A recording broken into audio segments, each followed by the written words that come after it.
أما بعد فإن خير الحديث كتاب الله وخير الهدي هدي محمد صلى الله عليه وسلم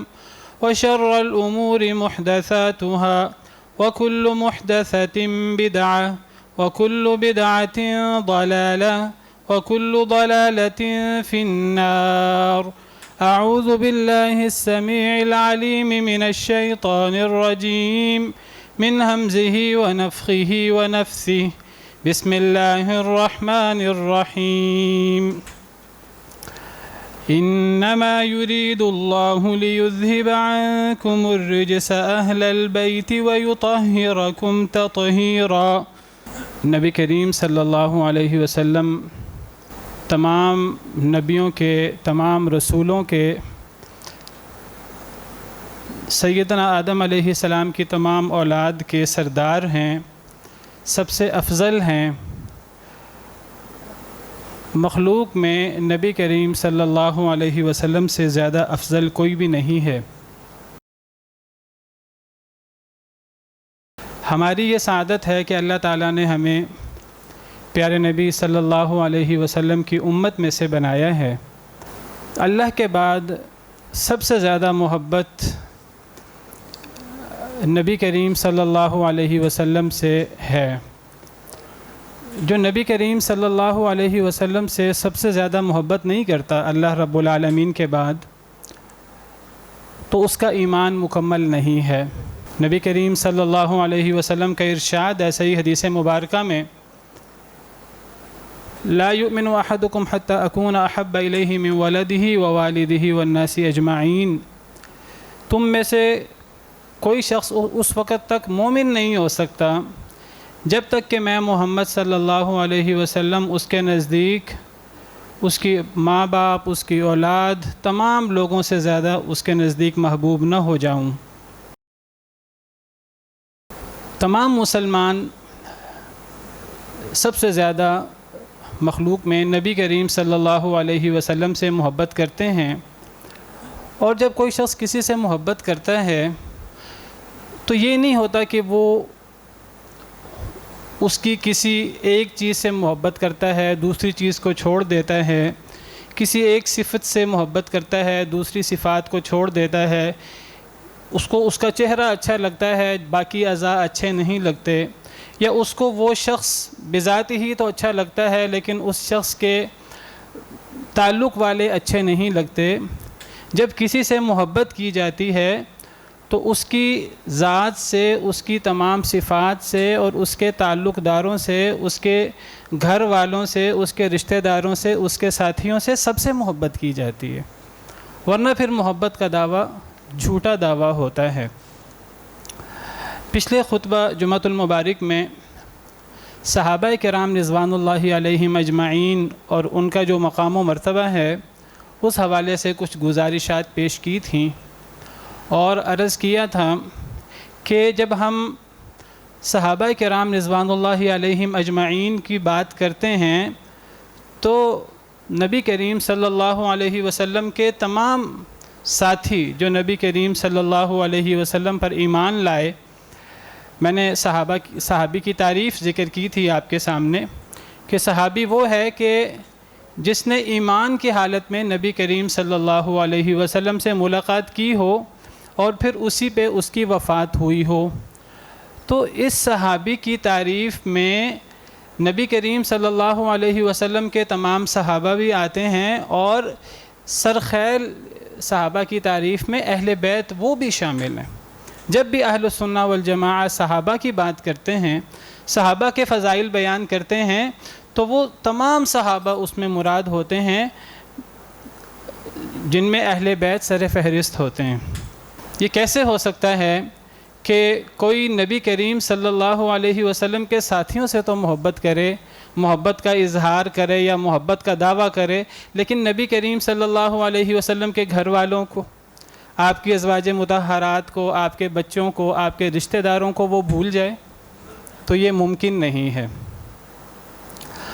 اہل سنہ والجماعہ کے نزدیک کوئی ایسا بڑا مسئلہ نہیں ہے کہ فلاں نبی کریم صلی اللہ علیہ وسلم کے اہل بیت ہیں، فلاں نبی کریم صلی اللہ علیہ وسلم کے صحابہ ہیں، تو کسی سے محبت کرنی ہے، کسی سے کوئی اور معاملہ رکھنا ہے۔ اہل السنہ والجماعہ کے نزدیک سب نبی کریم صلی اللہ علیہ وسلم کے صحابہ ہیں، اور وہ آپ صلی اللہ علیہ وسلم سے محبت کرتے تھے، نبی کریم صلی اللہ علیہ وسلم ان سے محبت کرتے تھے۔ تو اہل السنہ والجماعہ کے نزدیک یہ کوئی اتنا حساس مسئلہ نہیں ہے۔ یہ مسئلہ حساس ان لوگوں کے نزدیک بنتا ہے جن لوگوں نے کچھ لوگوں سے محبت کا اظہار کرنا، کچھ لوگوں سے بغض اور نفرت کا اظہار کرنا، والعیاذ باللہ، جو ایک مسلمان کے شایان نشان نہیں ہو سکتا۔ یہ کیسے ہو سکتا ہے کہ نبی کریم صلی اللہ علیہ وسلم کے بعض صحابہ سے تو ہم محبت کا اظہار کریں اور بعض صحابہ کرام کو ہم چھوڑ دیں، اور ہم نبی کریم صلی اللہ علیہ وسلم سے محبت کا دعویٰ کرتے ہوں؟ پچھلے خطبہ میں نے عرض کیا تھا کہ نبی کریم صلی اللہ علیہ وسلم کے صحابہ کرام کے بارے میں الٹی سیدھی باتیں کہنا، اور ان کے بارے میں یہ کہنا کہ وہ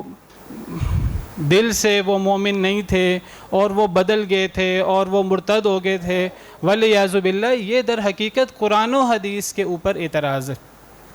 صحابہ کرام پر اعتراض کرنے سے اصل میں دین اسلام کی جڑ آپ سمجھیے ختم ہو جاتی ہے، کیونکہ دین اسلام ہم تک صحابہ کرام رضوان اللہ علیہم اجمعین کے ذریعے پہنچا ہے، اور میں ذکر کر چکا ہوں کہ صحابہ کرام رضوان اللہ علیہم اجمعین جب ہم کہتے ہیں تو سر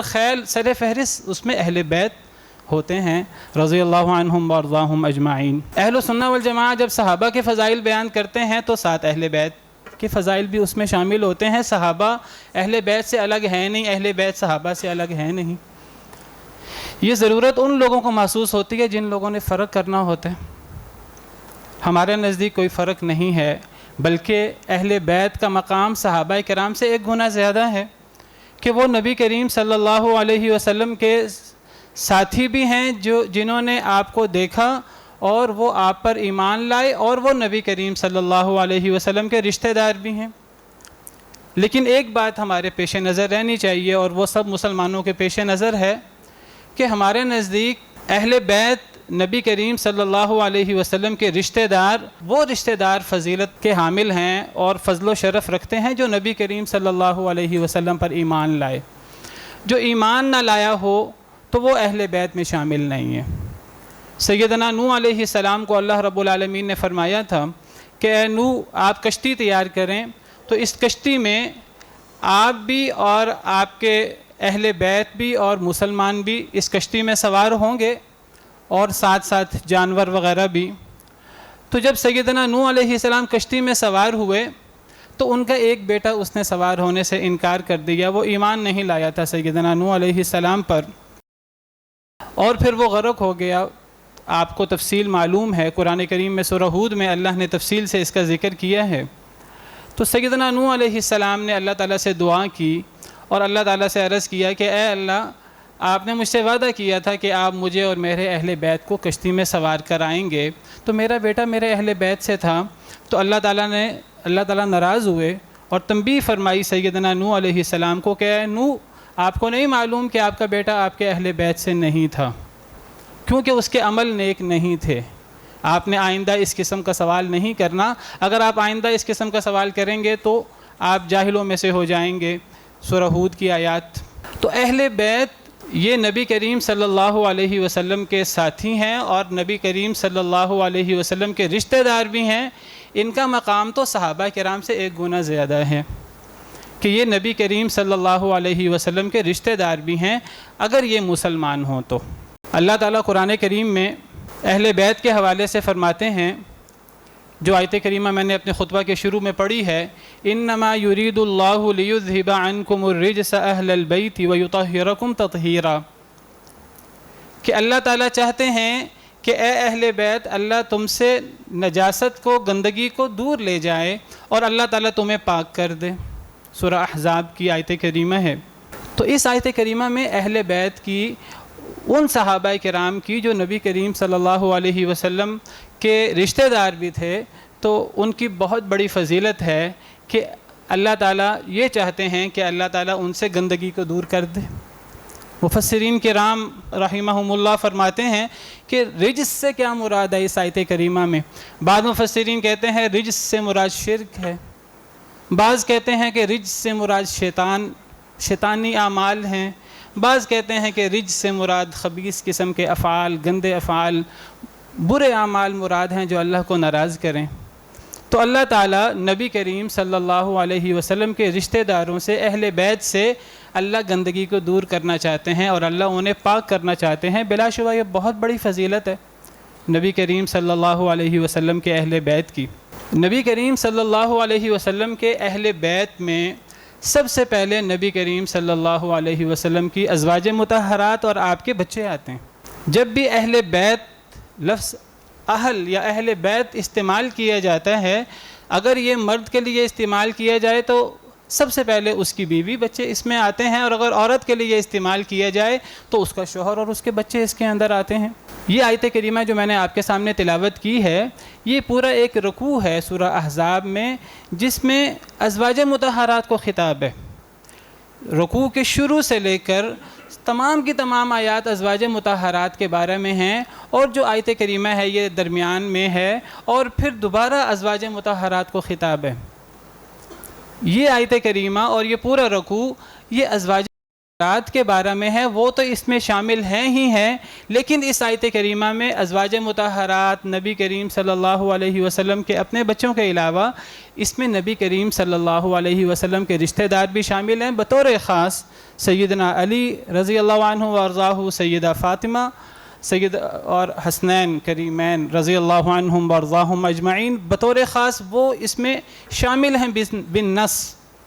کیونکہ نبی کریم صلی اللہ علیہ وسلم سے یہ ثابت ہے۔ سیدہ عائشہ رضی اللہ تعالی عنہ راوی ہیں، وہ فرماتی ہیں کہ نبی کریم صلی اللہ علیہ وسلم کی خدمت میں سیدنا حسن حاضر ہوئے، آپ کے نواسے، آپ نے چادر تھی آپ کے پاس، آپ نے ان کو چادر میں داخل کر لیا۔ پھر سیدنا حسین رضی اللہ تعالی عنہ آئے تو نبی کریم صلی اللہ علیہ وسلم نے انہیں بھی چادر میں داخل کر لیا۔ پھر سیدہ فاطمہ رضی اللہ تعالی عنہ آئیں تو آپ نے انہیں بھی چادر میں شامل کر لیا۔ پھر سیدنا علی رضی اللہ عنہ وارضاہ آئے تو آپ نے انہیں بھی چادر میں شامل کر لیا، اور آپ نے فرمایا کہ یہ میرے اہل بیت ہیں۔ تو نبی کریم صلی اللہ علیہ وسلم کے اہل بیت میں آپ کی ازواج مطہرات، آپ کے رشتہ دار، اور بالخصوص یہ چار لوگ جن کا بالنص ذکر آیا ہے، تو یہ آپ کے اہل بیت ہیں۔ اہل بیت کا اطلاق سب سے پہلے اگر کوئی کسی شخص کا ذکر ہو رہا ہو تو اس میں اس کی بیوی آتی ہے۔ قرآن کریم میں اللہ تعالیٰ نے سیدنا ابراہیم علیہ السلام کا تذکرہ فرمایا ہے سورہ ہود میں، کہ جب سیدنا ابراہیم علیہ السلام کے پاس فرشتے آئے ان کو بیٹے حضرت اسحاق کی بشارت دینے کے لیے، تو جب ان فرشتوں نے بشارت دی سیدنا ابراہیم علیہ السلام کو، تو سیدہ سارہ جو حضرت ابراہیم علیہ السلام کی بیوی تھیں، آپ کے اہل بیت تھیں، تو جب انہوں نے اس بشارت کو سنا دروازے کے پیچھے سے تو وہ ہنس پڑیں تعجب کے ساتھ کہ یہ کیسے ہو سکتا ہے، میں بوڑھی ہوں، بانجھ ہوں، میرے شوہر بھی بوڑھے ہیں، اب اولاد کیسے ہو سکتی ہے؟ تو اس وقت فرشتوں نے فرمایا تھا قالوا اتعجبین من امر اللہ، فرشتوں نے کہا کہ کیا اے سارہ، کیا آپ اللہ کے حکم پر اور اللہ کے معاملے میں تعجب کرتی ہیں؟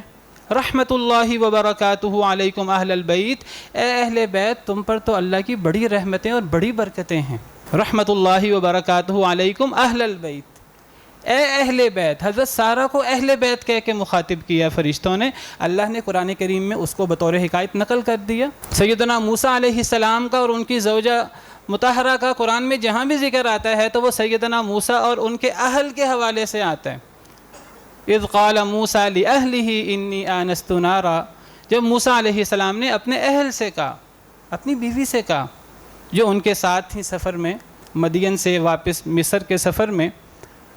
تو حضرت موسیٰ کی بیوی کو اہل کہہ کر مخاطب کیا۔ تو بہرحال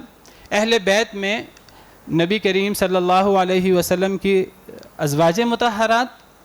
امہات المؤمنین اور آپ کے رشتہ دار جو ہیں وہ شامل ہیں، اور ان کے وہ سارے فضائل، وہ ساری آیات و احادیث جو صحابہ کرام کی فضیلت کے بارے میں ہیں وہ اہل بیت کی فضیلت کے بارے میں ہیں، بلکہ اہل بیت کی فضیلت ایک درجہ زیادہ ہے کہ وہ نبی کریم صلی اللہ علیہ وسلم کے رشتہ دار بھی ہیں۔ سورۃ الاحزاب میں ہی اللہ رب العالمین کا ارشاد ہے، اللہ فرماتے ہیں ان اللہ وملائکتہ یصلون علی النبی یا ایھا الذین آمنوا صلوا علیہ وسلموا تسلیما، کہ بے شک اللہ تعالیٰ اور اللہ کے فرشتے نبی کریم صلی اللہ علیہ وسلم پر درود بھیجتے ہیں، تو اے اہل ایمان تم بھی نبی کریم صلی اللہ علیہ وسلم پر درود بھیجو اور سلام بھیجو۔ تو صحابہ کرام رضوان اللہ علیہم اجمعین نے عرض کیا کہ اے اللہ کے رسول، ہمیں یہ تو پتہ ہے کہ آپ پر ہم سلام کیسے بھیجیں، ہم نماز کے اندر آپ پر سلام بھیجتے ہیں، السلام علیکہ ایھا النبی تشہد میں، تو ہم آپ پر درود کیسے بھیجیں، کن الفاظ کے ساتھ ہم آپ پر درود پڑھا کریں؟ تو نبی کریم صلی اللہ علیہ وسلم نے فرمایا کہ کہا کرو اللہم صلی علی محمد وعلی آل محمد کما صلیت علی ابراہیم، پورا درود ابراہیمی جو ہم تشہد کے اندر پڑھتے ہیں۔ تو اس درود کے اندر نبی کریم صلی اللہ علیہ وسلم کے لیے بھی مسلمان اللہ سے رحمت کی دعا کرتے ہیں، اور نبی کریم صلی اللہ علیہ وسلم کی آل کے لیے بہت بڑی فضیلت ہے، اہل بیت کی بہت بڑا مقام ہے۔ نصارہ کا وفد آیا نبی کریم صلی اللہ علیہ وسلم کے پاس آپ سے بحث و مباحثہ کرنے کے لیے، دلائل انہوں نے اپنے دیے، نبی کریم صلی اللہ علیہ وسلم پر اللہ نے قرآن اتارا، سورہ آل عمران کی شروع کی 80 تقریباً 83 آیات وہ اتریں، اسی ضمن میں اتریں عیسائیوں کے بارے میں۔ نبی کریم صلی اللہ علیہ وسلم نے اپنے دلائل دیے، بحث و مباحثہ ہوا، جدال ہوا، مناظرہ ہوا، وہ نہ مانے، انہوں نے ماننا نہیں تھا، وہ نہ مانے،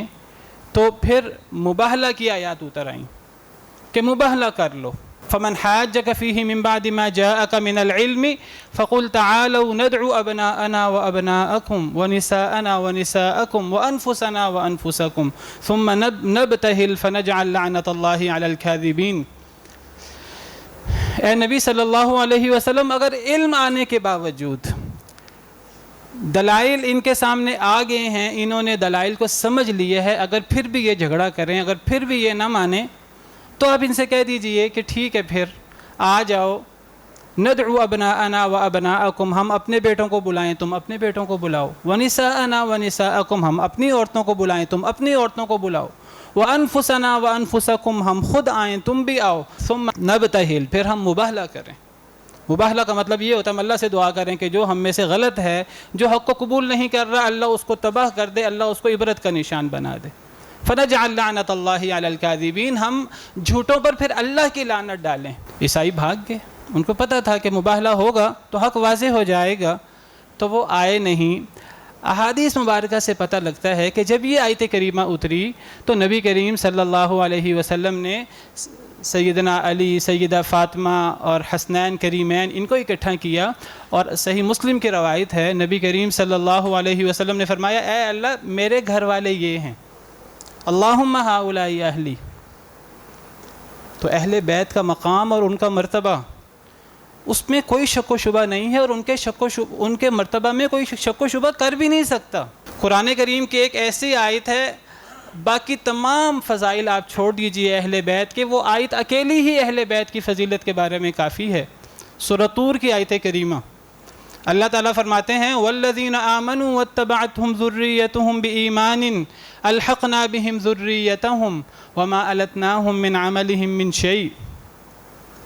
کہ جو لوگ ایمان لائے اور ان کی اولاد نے بھی ایمان میں ان کی پیروی کی، ان کی اولاد بھی ایمان لائی، الحقنا بهم ذریتهم، اللہ فرماتے ہیں کہ ہم جنت میں قیامت کے دن جنت میں ان کی اولاد کو ان کے ساتھ ملا دیں گے۔ یہاں اشکال پیدا ہو سکتا تھا کہ اگر ماں باپ زیادہ نیک ہیں، اولاد ہے مومن، ہے جنتی، جو مومن ہے وہ جنتی ہے انشاءاللہ۔ اگر اولاد کا مقام کم بھی ہے، ماں باپ کا مقام زیادہ بھی ہے، تو اللہ تعالیٰ اولاد کو ماں باپ کے ساتھ کر دیں گے۔ لیکن اگر معاملہ الٹ ہوا کہ ماں باپ بھی مومن ہے، اولاد بھی مومن ہے، لیکن ماں باپ کا مقام اولاد کے مقابلے میں کم ہے، کئی دفعہ ماں باپ کا مقام کم ہوتا ہے، اولاد ماں باپ سے بھی آگے بڑھ جاتی ہے نیکی میں، تو پھر کیا ہوگا؟ کیا پھر بھی اولاد کو ماں باپ کے ساتھ ملایا جائے گا؟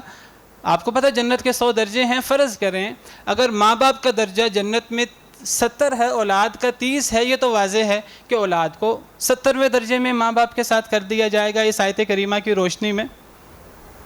لیکن سوال یہ ہے کہ اگر ماں باپ کا درجہ 30واں ہوا اللہ کے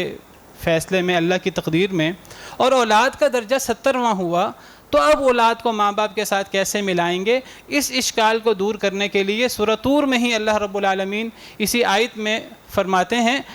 الحقنا بہم ذریتہم وما التناہم من عملہم من شیء، ہم ان کی اولاد کو ان کے ساتھ ملا دیں گے لیکن کسی کا عمل کم نہیں کریں گے،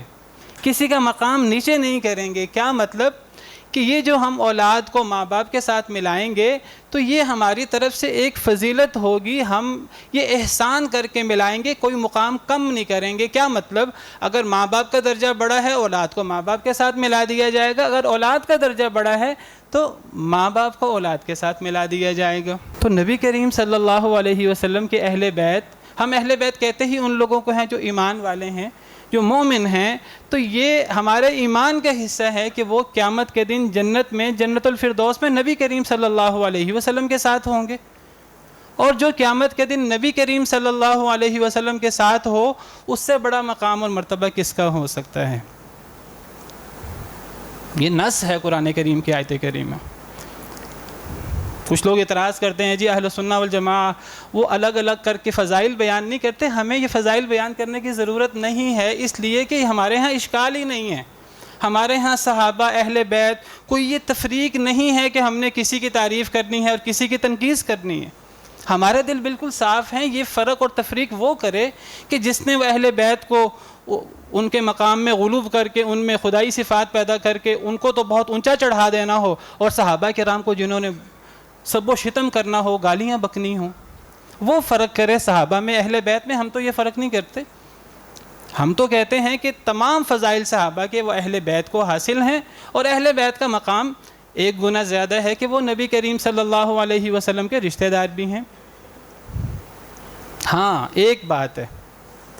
وہ یہ کہ اگر نبی کریم صلی اللہ علیہ وسلم کسی کو بالنص افضل قرار دے دیں تو ہم نبی کریم صلی اللہ علیہ وسلم کے فرمان کو مانیں گے۔ اگر نبی کریم صلی اللہ علیہ وسلم یہ فرمائیں کہ نبیوں کے بعد سب سے افضل سیدنا ابو بکر صدیق ہیں تو ہم کہیں گے کہ نبیوں کے بعد سب سے افضل سیدنا ابو بکر صدیق ہیں۔ اگر نبی کریم صلی اللہ علیہ وسلم فرمائیں کہ میرے بعد اگر کوئی ملہم شخص ہے جس پر الہام ہوتا ہے تو وہ سیدنا عمر بن خطاب رضی اللہ تعالی عنہ ہیں، اگر نبی کریم صلی اللہ علیہ وسلم یہ فرمائیں کہ جس رستے سے عمر گزر جاتا ہے اس رستے سے شیطان نہیں گزرتا، شیطان اس رستے سے گزرتے ہوئے ڈرتا ہے، تو ہم نبی کریم صلی اللہ علیہ وسلم کے ان فرمانات کو اپنے سر آنکھوں پر رکھتے ہیں۔ سیدنا علی رضی اللہ تعالی عنہ اگر نبی کریم صلی اللہ علیہ وسلم سے سیکھ کر، آپ کے فرمانات کو سن کر اگر وہ کہیں کہ اس امت میں نبی کے بعد سب سے افضل ابو بکر ہیں اور عمر ہیں تو ہمیں اس بات کو ماننا ہوگا۔ یہ کوئی حضرت علی رضی اللہ تعالی عنہ اور حسنین کریمین سے محبت نہیں ہے کہ ہم ان کو شیخین سے بھی زیادہ فضیلت دے دیں نصوص کے خلاف۔ ہمارا ایمان ہے کہ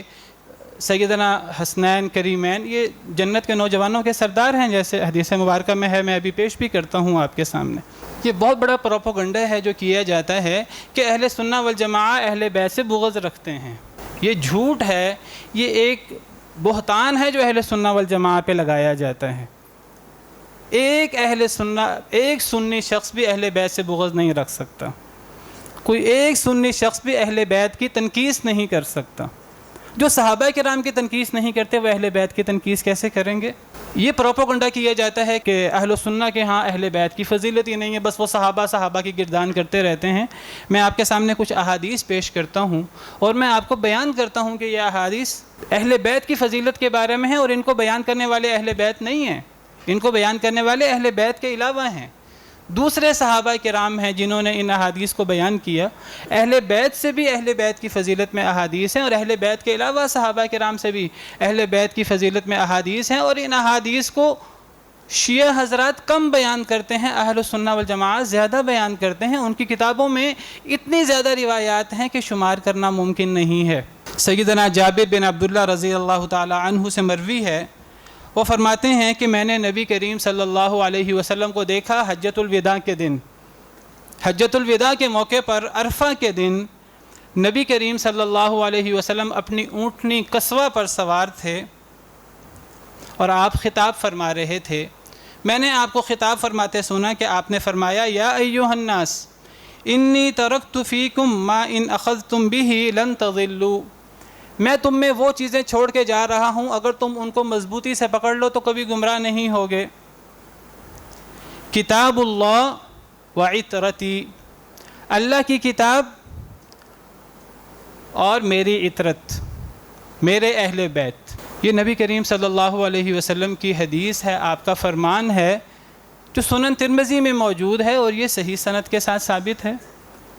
علامہ البانی نے اس کو صحیح قرار دیے ہیں، اور اس حدیث کو بیان کرنے والے سیدنا علی بن ابی طالب کے علاوہ حضرت جابر سے یہ حدیث مروی ہے ترمذی میں،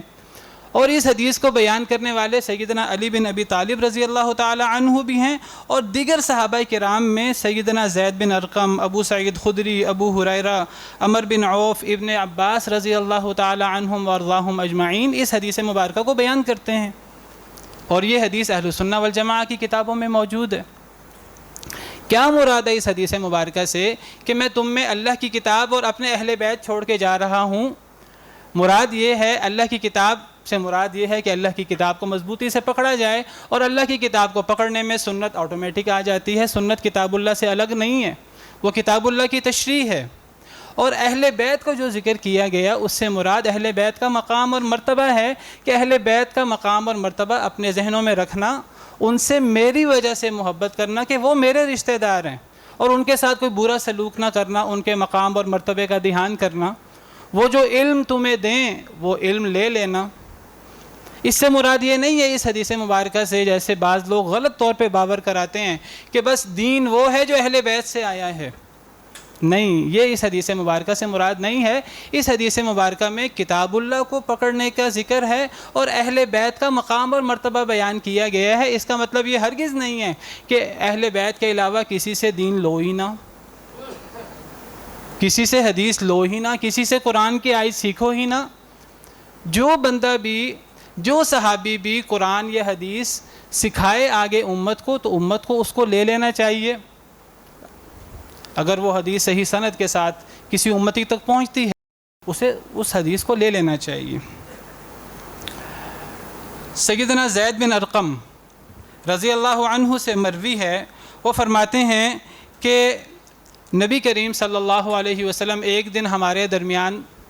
بطور خطیب کھڑے ہوئے، اور وہ جگہ تھی خم،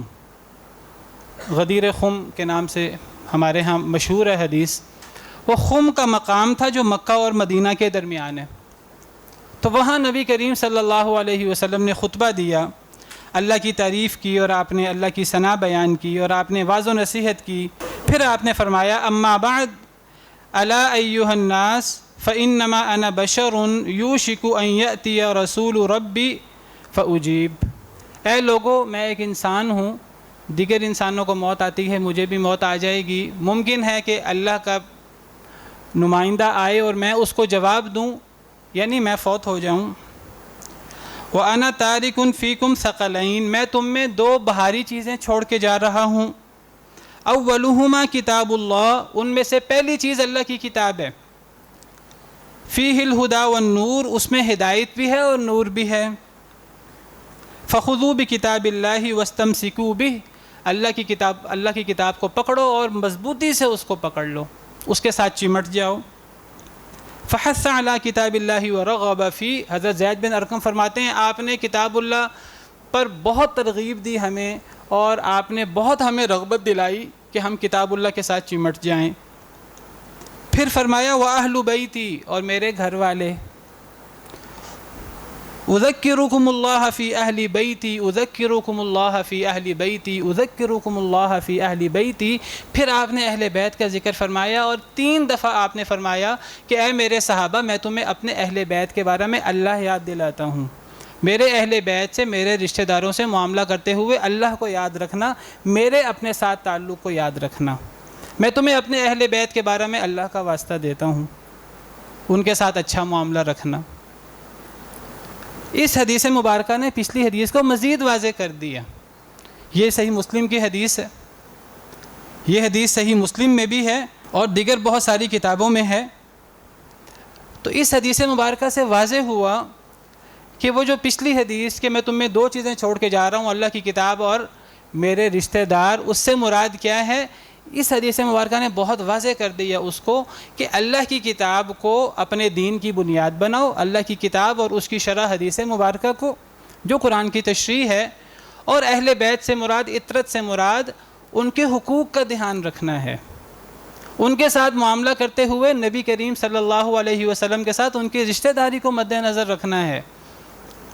یہ مراد نہیں ہے کہ اہل بیت کے نام سے الٹی سیدھی جو حدیثیں بیان کر دو، اس کی کوئی سند ہے کہ نہیں ہے اس کو دین سمجھ لو، بغیر سند کے یہ حدیثیں بیان کرتے رہو، بس وہ اہل بیت کا ایک نام لے لو، سند ہے کہ نہیں؟ بھائی مسلمان تو نبی کریم صلی اللہ علیہ وسلم کے نام سے کوئی حدیث بیان کی جائے، سند نہ ہو اس کو تسلیم نہیں کرتے۔ اہل بیت سے کوئی حدیث بیان کرے، کوئی سند نہ ہو، اس کو کیسے تسلیم کیا جا سکتا ہے؟ کوئی بندہ اللہ کی طرف کسی بات کو منسوب کرتا پھرے، اس کو نہیں مانا جا سکتا سند کے بغیر۔ تو اہل بیت سے کوئی چیز منسوب کر کے الٹی سیدھی بات کو بس مان لیا جائے گا، جی یہ حضرت جعفر صادق نے فرما دی ہے، یہ فلاں نے فرما دی ہے، یہ فلاں نے فرما دی ہے، چاہے وہ جھوٹ ان کی طرف منسوب کی گئی ہو، یہ اس سے ہرگز مراد نہیں ہے۔ دین نام ہے کتاب اللہ اور کتاب اللہ کی شرح حدیث مبارکہ کا، جس طرح دوسری حدیث ہے، میں تم میں 2 چیزیں چھوڑ کے جا رہا ہوں، ایک اللہ کی کتاب اور ایک میری سنت۔ دین کتاب اللہ اور سنت کا نام ہے۔ یہ جو عطرت کا اور اہل بیت کا ذکر ہے، یہ ان کا مقام اور مرتبہ بیان کرنے کے لیے، ان کے ساتھ حسن سلوک کرنے کے لیے۔ سیدنا ابو الطفیل مشہور صحابی ہیں، وہ بیان کرتے ہیں کہ سیدنا علی رضی اللہ تعالی عنہ نے ایک دفعہ ہمیں رحبہ مقام پر اکٹھا کیا، جب حضرت علی رضی اللہ تعالی عنہ خلیفہ تھے۔ سیدنا علی رضی اللہ تعالی عنہ کے دور حکومت میں اختلافات بہت بڑھ گئے تھے، فتنے بہت بڑھ گئے تھے، جو سیدنا عمر رضی اللہ تعالی عنہ کی شہادت کے بعد ہی فتنوں کا دروازہ کھل گیا تھا، لیکن وہ سیدنا عثمان کے شروع کے دور میں زیادہ نہیں بڑھے تھے۔ سیدنا عثمان کے آخری دور میں فتنے بڑھ گئے تھے، اور حضرت علی رضی اللہ تعالی عنہ جب خلیفہ بنے تو فتنے بہت زیادہ تھے۔ 4 سال 4.5 سال کا دور خلافت ہے، اس میں بڑی آزمائشیں اور بڑی جنگیں، پہلے سال ہی جنگ جمل، پھر جنگ صفین، پھر خوارج کے ساتھ معاملہ، اور تو سیدنا علی رضی اللہ تعالی عنہ ایک دفعہ یہ حالات دیکھ کر کھڑے ہوئے رحبہ مقام پر۔ ابو الطفیل راوی ہیں، وہ بیان کرتے ہیں کہ سیدنا علی رضی اللہ تعالی عنہ نے فرمایا، انشد اللہ کل امرئ مسلم، میں اللہ کی قسم دے کر ہر مسلمان سے میں پوچھتا ہوں کہ جس نے غدیر خم پہ نبی کریم صلی اللہ علیہ وسلم کا یہ فرمان سنا ہو وہ کھڑا ہو جائے۔ کون سا فرمان؟ سیدنا علی رضی اللہ تعالیٰ عنہ نے پھر وہ نبی کریم صلی اللہ علیہ وسلم کا فرمان سنایا صحابہ کرام کو، کہ نبی کریم صلی اللہ علیہ وسلم نے لوگوں سے کہا تھا، اتعلمون انی اولی بالمؤمنین من انفسہم، نبی صلی اللہ علیہ وسلم نے فرمایا تھا لوگوں سے، اے لوگوں کیا تم جانتے ہو کہ میں مسلمانوں سے ان کی جانوں سے بھی زیادہ قریب ہوں، میرا حق مسلمانوں پر ان کی جانوں سے بھی زیادہ ہے، کیا تم اس بات کو مانتے ہو کہ نہیں مانتے؟ سب صحابہ کرام نے کہا نعم یا رسول اللہ۔ تو پھر نبی کریم صلی اللہ علیہ وسلم نے فرمایا تھا، من کنت مولاہ فعلی مولا، جس کا میں مولا ہوں علی اس کے مولا ہیں، جس کا میں دوست ہوں علی اس کے دوست ہیں۔ پھر فرمایا اللہم والی من والا وعادی من عادا، اے اللہ جو علی کو دوست رکھے تو بھی اسے دوست رکھ، اور اے اللہ جو علی سے بغض رکھے، دشمنی رکھے، اے اللہ تو بھی اس سے دشمنی رکھ۔ سیدنا علی نے رحبہ مقام پر لوگوں کو اکٹھا کر کے فرمایا، جس نے یہ حدیث سنی ہے نبی کریم صلی اللہ علیہ وسلم سے تو وہ کھڑا ہو جائے۔ تو بہت سارے صحابہ کرام کھڑے ہو گئے اور انہوں نے کہا ہم نے نبی کریم صلی اللہ علیہ وسلم سے یہ حدیث سنی ہے۔ یہ سیدنا علی رضی اللہ تعالی عنہ کا مقام اور مرتبہ ہے۔ اصل میں ہوا کیا کہ جب نبی کریم صلی اللہ علیہ وسلم نے سیدنا علی کو یمن بھیجا گورنر بنا کر، وہاں فیصلہ کرنے کے لیے، زکوٰۃ اکٹھا کرنے کے لیے، اور تو یمن کے لوگوں نے پس و پیش کا مظاہرہ کیا، کچھ فتنہ کھڑا ہوا، کسی نے بات مانی کسی نے بات نہ مانی، اختلاف ہوا۔ تو تو پھر نبی کریم صلی اللہ علیہ وسلم نے حجۃ الوداع سے واپس آتے ہوئے اس اختلاف کو کم کرنے کے لیے صحابہ کرام رضوان اللہ علیہم اجمعین کے سامنے سیدنا علی رضی اللہ تعالیٰ عنہ کی فضیلت بیان کی اور کہا کہ تمہیں حضرت علی رضی اللہ تعالیٰ عنہ کے بارے میں اختلاف کرنے کی ضرورت نہیں ہے، انہیں میں نے گورنر مقرر کیا ہے، میں نے انہیں یمن بھیجا ہے، جو علی سے محبت کرے گا اللہ اس سے محبت کرے گا، جو علی سے بغض رکھے گا اللہ اس سے بغض رکھے گا۔ اسی طرح کی حدیث انصار کے بارے میں بھی آتی ہے کہ جو انصار سے محبت رکھے اللہ اس سے محبت کرتا ہے، جو انصار سے بغض رکھے اللہ اس سے بغض رکھتا ہے۔ اس قسم کے احادیث سے یہ استدلال کرنا کہ نبی کریم صلی اللہ علیہ وسلم کے بعد خلافت کے حقدار حضرت علی ہیں، یہ اس حدیث سے مراد ہی نہیں ہے۔ یہ اس حدیث سے نہ سیدنا علی نے یہ بات سمجھی نہ کسی اور صحابی نے یہ بات سمجھی۔ یہ تو سیدنا علی رضی اللہ تعالی عنہ کے ساتھ محبت کا ذکر ہے، ان کے ساتھ مودت ہونی چاہیے، محبت ہونی چاہیے، جو ان کی اسلام کے اندر خدمات ہیں۔ بچپن میں وہ مسلمان ہوئے اور اسلام کے لیے انہوں نے تن من دھن قربان کیا، اور نبی کریم صلی اللہ علیہ وسلم کے لیے جان مال سب کچھ انہوں نے اپنا قربان کیا۔ دیگر صحابہ کرام رضوان اللہ علیہم اجمعین انصار کا یہ طرز عمل ہمارے سامنے ہے۔ تو اس قسم کے احادیث سے یہ مراد لینا کہ بس اب نبی کریم صلی اللہ علیہ وسلم کے خلیفہ حضرت علی ہیں، کوئی اور خلیفہ نہیں ہو سکتا، تو یہ صحیح نہیں ہے۔ تو بہرحال سیدنا علی رضی اللہ تعالی عنہ کے فضائل، یہ جو حدیث مبارکہ ہے جو ابھی میں نے آپ کے سامنے ذکر کی ہے، یہ حدیث مبارکہ حضرت علی بھی اس کو روایت کرتے ہیں۔ اس کو سعد بن ابی وقاص، ابو ایوب انصاری، زید بن ارقم، برا بن عازب، حضرت بریدہ، ابن عباس، انس بن مالک، ابو سعید خدری، ابو ہریرہ رضی اللہ عنہم وارضاہم اجمعین، سارے صحابہ اس کو بیان کرتے ہیں۔ اور یہ حدیث کی بہت سی کتابوں میں موجود ہے جو اہل سنت کی حدیث کی کتابیں ہیں۔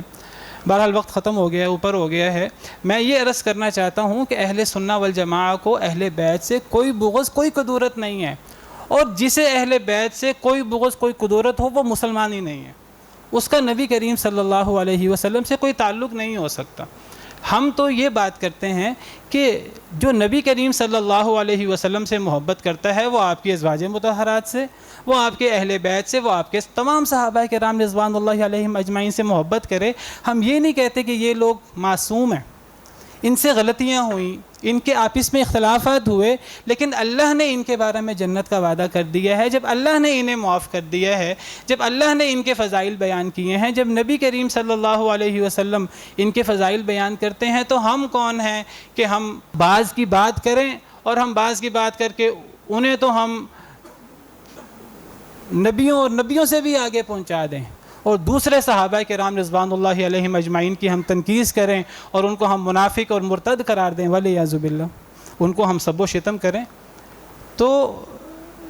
اہل سنہ والجماعہ جس طرح صحابہ کرام سے محبت کرتے ہیں وہ اہل بیت سے اس سے زیادہ محبت کرتے ہیں۔ اللہ سے دعا ہے کہ اللہ تعالی ہمیں تمام صحابہ کرام رضوان اللہ علیہم اجمعین جن میں سر فہرست اہل بیت ہیں، اللہ ہمیں سب کی محبت عطا فرمائے اور اللہ ہمیں ان کے نقش قدم پر چلائے۔ نبی کریم صلی اللہ علیہ وسلم کے اہل بیت کی فضیلت کے بارے میں سیدہ ام سلمہ رضی اللہ تعالی عنہا جو نبی کریم صلی اللہ علیہ وسلم کی زوجہ ہیں، وہ فرماتی ہیں کہ میں نے نبی کریم صلی اللہ علیہ وسلم کو سنا کہ آپ حضرت علی سے فرما رہے تھے۔ کون بیان کر رہی ہیں؟ حضرت ام سلمہ رضی اللہ تعالی عنہا۔ آپ دیکھیں گے کہ اہل سنت کی کتابوں میں اہل بیت کی فضیلت کے بارے میں حدیثیں ازواج مطہرات سے ثابت ہیں، سیدنا ابو بکر، سیدنا عمر سے احادیث ثابت ہیں، جن کو بعض لوگ ایک دوسرے کا مخالف اور ایک دوسرے کا دشمن باور کراتے ہیں، جیسے یہ ایک دوسرے کے دشمن تھے۔ یہ ایک دوسرے کے دشمن نہیں تھے، ان میں تو آپس میں بہت زیادہ محبت تھی، بہت زیادہ پیار تھا۔ حضرت ام سلمہ رضی اللہ تعالی عنہا بیان فرماتی ہیں کہ نبی صلی اللہ علیہ وسلم کو میں نے حضرت علی کو فرماتے سنا کہ آپ فرما رہے تھے لا یبغضک مؤمن ولا یحبک منافق، کہ اے علی ایک مومن شخص آپ سے کبھی بغض نہیں رکھ سکتا اور ایک منافق کبھی آپ سے محبت نہیں کر سکتا۔ یہ صحیح حدیث ہے جو مسند احمد میں بھی موجود ہے، ترمذی میں بھی موجود ہے، ابو یعلا میں بھی موجود ہے۔ امام البانی نے سلسلہ حدیث صحیحہ میں اسے صحیح قرار دیا ہے۔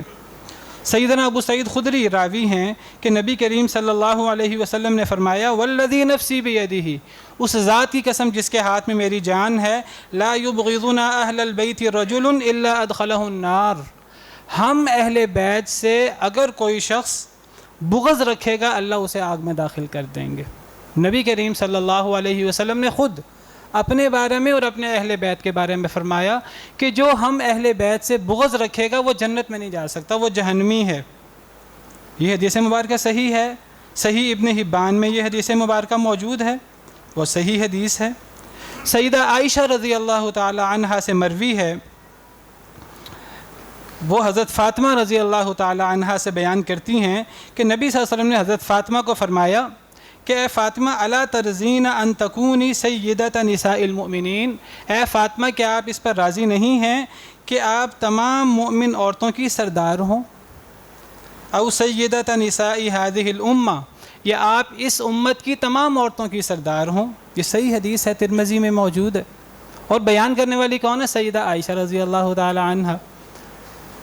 تو بہرحال اہل سنہ والجماعہ یہ صحابہ کرام رضوان اللہ علیہم اجمعین اور تمام اہل بیت سے محبت رکھتے ہیں، بلکہ صحابہ سے زیادہ اہل بیت سے محبت کرتے ہیں۔ ایک بات میں نے پہلے بھی واضح کی ہے، میں دوبارہ واضح کروں گا کہ جس کی فضیلت کے بارے میں نص آ جائے واضح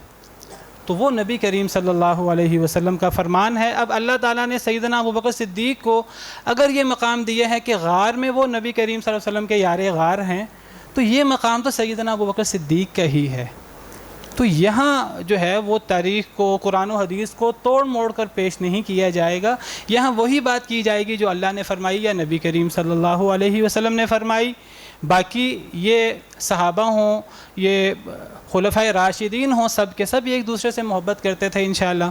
اگلے خطبے میں بشرط زندگی میں بیان کروں گا کہ کس طرح سیدنا ابوبکر اور سیدنا عمر اور سیدنا عثمان اور سیدنا علی اور حسنین کریمین، اہل بیت اور صحابہ کے آپس کے کیا تعلقات تھے، وہ آپس میں کتنی محبت کرتے تھے، اور کس طرح وہ اپنے بچوں کے نام ایک دوسرے کے نام پر رکھتے تھے۔